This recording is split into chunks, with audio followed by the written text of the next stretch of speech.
Qu'est-ce qui provoque les céphalées de tension? Alors, tout d'abord, la céphalée de tension est un type de mal de tête où la personne ressent une douleur, généralement localisée à l'arrière de la tête.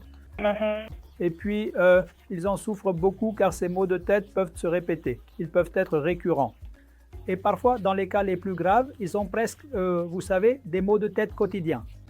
Et en plus des maux de tête, ils ont aussi d'autres problèmes, comme le fait qu'à cause de la douleur, ils n'arrivent pas à se concentrer sur leur travail quotidien dans leur emploi. Si c'est un étudiant, il n'arrive pas à se concentrer sur ses études.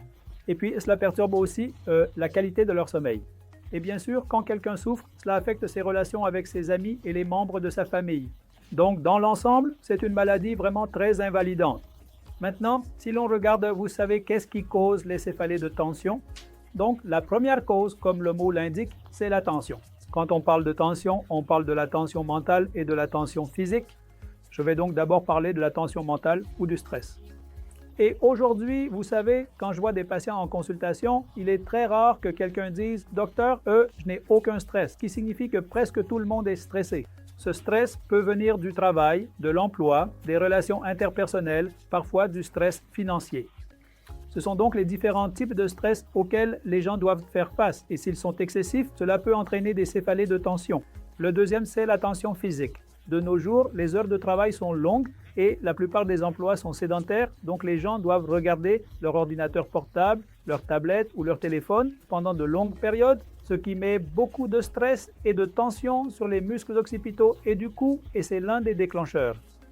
Le troisième, c'est la privation de sommeil. Voyez-vous, le sommeil est l'un des remèdes les plus puissants pour se prémunir contre les maladies. Le manque de sommeil entraîne davantage de maladies.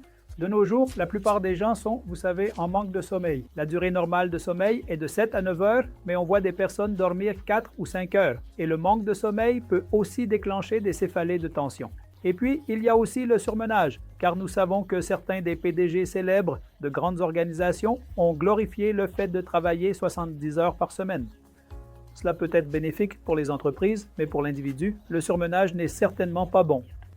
Et le surmenage, c'est-à-dire travailler 13 ou 14 heures par jour, jour après jour, exerce indéniablement une pression supplémentaire sur les muscles, ce qui peut alors provoquer des céphalées de tension. Et enfin, le rôle de l'activité physique. Il est recommandé de pratiquer environ 300 minutes d'activité physique modérée par semaine, mais beaucoup de personnes, près de 60 à 70%, n'atteignent pas ce seuil. Donc, le manque d'activité physique, qu'il s'agisse d'exercices aérobiques comme la marche ou d'exercices d'étirement et de renforcement musculaire, si les gens n'en font pas suffisamment, cela peut à nouveau, vous savez, augmenter le risque de céphalée de tension. Donc, en résumé, si nous voulons éviter les céphalées de tension, la première chose est de gérer son niveau de stress. Essayez de le réduire. Gérez votre charge de travail, essayez d'avoir un nombre raisonnable d'heures de travail, disons 8 à 9 heures par jour, avec également des pauses fréquentes.